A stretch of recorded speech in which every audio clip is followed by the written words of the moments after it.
ایک اہم خبر سے آگاہ کرتے ہیں کہ حکومت پاکستان نے رات 8 بجے سے پورے پاکستان کو بند کرنے کا فیصلہ کیا ہے، جو کہ بجلی کی لوڈ شیڈنگ کی وجہ سے کیا گیا ہے۔ تفصیلات آپ کو بتاتے ہیں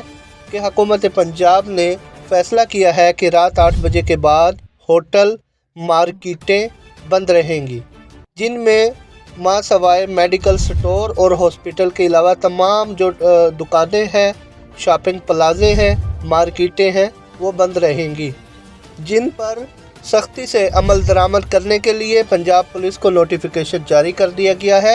جو کہ آج رات 8 بجے سے لے کر صبح 6 بجے تک اس پر عمل درآمد کرائیں گی۔ جہاں پر بھی کوئی بھی ہوٹل، پلازہ، شاپنگ مال یا دکان کھلی ملے گی، اس پر بھاری جرمانہ عائد کیا جائے گا،